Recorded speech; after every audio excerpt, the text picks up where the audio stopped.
ओम शांति। आज 12 मार्च 2026 के प्यारे बाप दादा के अनमोल मधुर महावाक्य हैं। आज की मुरली के सार में ज्ञान सागर बाबा ने विशेष पढ़ाई पर अटेंशन दिलाते कहा कि यह पढ़ाई बड़ी सोर्स ऑफ इनकम है। पढ़ाई से ही मनुष्य बैरिस्टर, डॉक्टर आदि बनता है, लेकिन यह पढ़ाई है मनुष्य से देवता बनने की।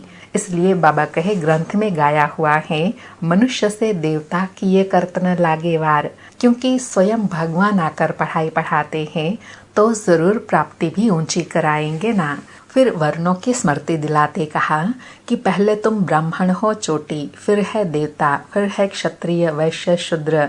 ब्राह्मणों की निशानी है चोटी, क्योंकि ऊंचते ऊंच धर्म ब्राह्मण धर्म है। जो ब्राह्मण ब्रह्मा द्वारा परम पिता परमात्मा रचते हैं, वही ब्राह्मण फिर देवता बनते हैं। बाबा कहे मुख्य बात है, भगवान सबका बाप है, वह नई दुनिया रचते हैं। भारत को ही स्वर्ग बना रहे हैं ब्रह्मा द्वारा। तुम बच्चों को अपना बनाकर फिर पढ़ाते हैं मनुष्य से देवता बनाने। फिर बहुत ऊंचा नशा दिलाते हुए यादगार की स्मृति दिलाई कि जैसे क्राइस्ट का यादगार क्रिश्चियंस देश में है, वैसे तुम बच्चे यहाँ मधुबन में राजयोग की तपस्या करते हो, तो तुम्हारा यादगार भी यहाँ बना हुआ है। तुम बच्चों ने अभी बाप द्वारा समझा है। जब अच्छी रीति समझेंगे तब बुद्धि में बैठे, तब नशा चढ़े।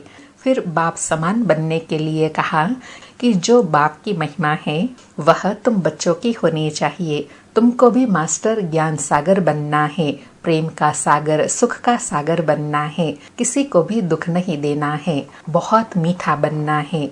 बाबा कहे तुम जो कड़वे एकदम जहर मिसल थे, सो तुम वॉइसलेस ब्राह्मण बन रहे हो। तुम अभी ईश्वर की संतान बने हो। फिर पावन बनने के लिए गुह्य एग्जाम्पल देते हुए कहा कि अभी सब बिल्कुल जड़ जड़ीभूत अवस्था को पाए हुए हैं। सड़े हुए कपड़े को सटका लगाने से फटकर चिर चिर हो जाते हैं।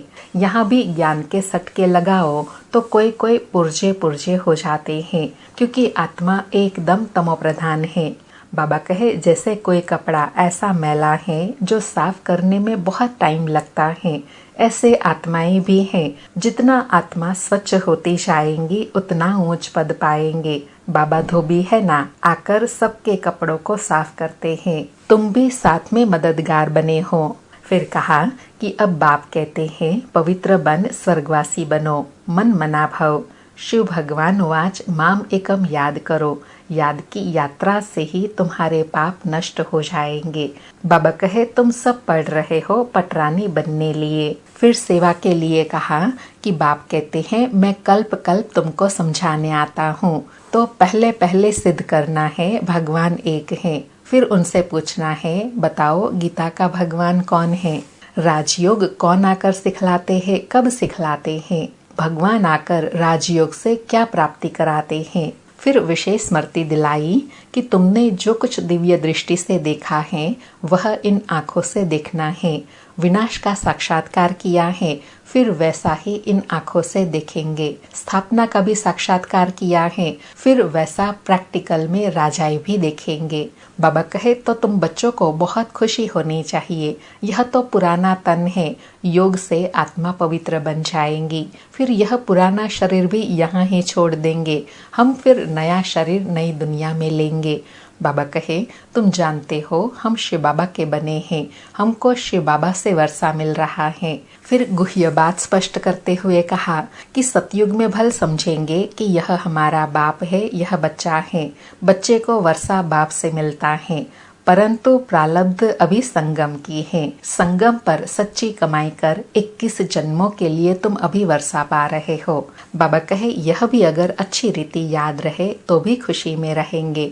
जब समझते जाते हैं तो उनको बड़ी खुशी होती है। जो बच्चे अच्छी रीति समझते हैं वह फिर बहुतों को अच्छी रीति समझाते रहते हैं।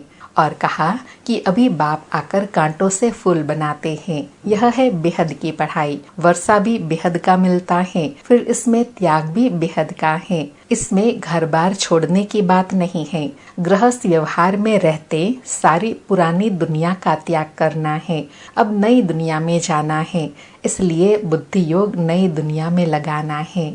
और लास्ट में अटेंशन दिलाया कि सिवाय ज्ञान की बातें और कोई कुछ सुनाते हैं तो समझो यह हमारा दुश्मन है, दुर्गति में ले जाते हैं। तो इसलिए कभी भी पर मत पर नहीं लगना है, मन मत पर मत पर चला और यह मरा।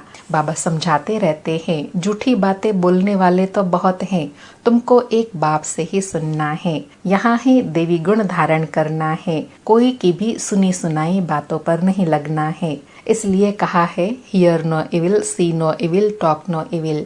बाप दादा आए ही है मनुष्य से देवता बनाने, तो उनकी ही श्रीमत पर चलना है। सुनते हैं प्यारे बाप दादा के अनमोल मधुर महावाक्य। आज बाबा कहे, मीठे बच्चे, यह पढ़ाई सोर्स ऑफ इनकम है, इससे तुम मनुष्य से देवता बनते हो। 21 जन्मों के लिए सच्ची कमाई हो जाती है। आज मुरली से प्रश्न है, बाप जो मीठी मीठी बातें सुनाते हैं वह धारण कब होंगी? उत्तर में बाबा कहे, जब बुद्धि पर मत व मन मत का प्रभाव नहीं होगा। जो बच्चे सुनी सुनाई बातों पर चलते हैं उनकी बुद्धि में धारणा हो नहीं सकती। सिवाय ज्ञान के और कुछ भी कोई सुनाता है तो वह जैसे दुश्मन है। झूठी बातें सुनाने वाले बहुत हैं, इसलिए hear no evil, see no evil. मनुष्य से देवता बनने के लिए एक बाप की श्रीमत पर ही चलना है। आज मुरली में गीत बजा, हमारे तीर्थ न्यारे हैं, हम इस धरती के तारे हैं। सारी मुरली से धारणा के लिए सार हैं। पहला पॉइंट, यहाँ बाप समान सुख का सागर, प्रेम का सागर बनना है। सर्व गुण धारण करने हैं, किसी को भी दुख नहीं देना है। दूसरा पॉइंट, सुनी सुनाई बातों पर कभी विश्वास नहीं करना है, पर मत पर नहीं चलना है। Hear no evil, see no evil, talk no evil. आज प्यारे बाबा का वरदान है, मैं पन के बोझ को समाप्त कर प्रत्यक्ष फल का अनुभव करने वाले बालक सो मालिक भव। मैं पन के बोझ को समाप्त कर प्रत्यक्ष फल का अनुभव करने वाले बालक सो मालिक भव। स्पष्टीकरण है, जब किसी भी प्रकार का मैंपन आता है तो बोझ सिर पर आ जाता है। लेकिन जब बाप ऑफर कर रहे हैं, क्या कर रहे हैं ऑफर, कि सब बोझ मुझे दे दो, आप सिर्फ नाचो उड़ो। फिर यह क्वेश्चन क्यों कि सर्विस कैसे होंगी, भाषण कैसे करेंगे, आप सिर्फ निमित्त समझकर कनेक्शन पावर हाउस से जोड़कर बैठ जाओ। दिल शिकस्त नहीं बनो, तो बाप दादा सब कुछ स्वतः करा देंगे।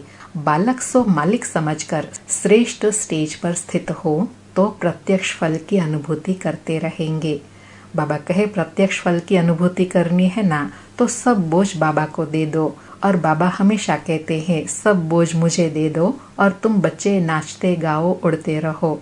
उसके लिए बाबा कहे, सिर्फ तुमको अपना कनेक्शन पावर हाउस से जोड़कर रखना है। आज का स्लोगन है, ज्ञान के साथ साथ गुणदान करो तो सफलता मिलती रहेगी। आज 12 तारीख के अव्यक्त इशारे हैं, निश्चय के फाउंडेशन को मजबूत कर सदा निर्भय और निश्चिंत रहो। बाबा कहे, कैसी भी कड़ी परिस्थिति हो, लेकिन खेल समझने से कड़ी समस्या भी हल्की हो जाती है। कई बच्चों में हिम्मत है, इसलिए कोई भी बात होती है तो कहते हैं हाँ करेंगे, सोचेंगे। हिम्मत तो है लेकिन फेथ नहीं है। फेथफुल के बोल ऐसे नहीं होते। फेथफुल का अर्थ ही है मन वचन कर्म, हर बात में निश्चय बुद्धि। उनके मुख से कभी हिम्मतहीन बनाने वाले शब्द नहीं निकल सकते। बाबा ने निश्चय बुद्धि की डेफिनेशन बताई कि वह मन वचन कर्म में हर बात में निश्चय बुद्धि होंगे। कभी भी उनके मुख से हिम्मतहीन के बोल नहीं निकलेंगे, क्या करे कैसे करे, नहीं। अच्छा, ओम शांति। शुक्रिया बाबा, शुक्रिया।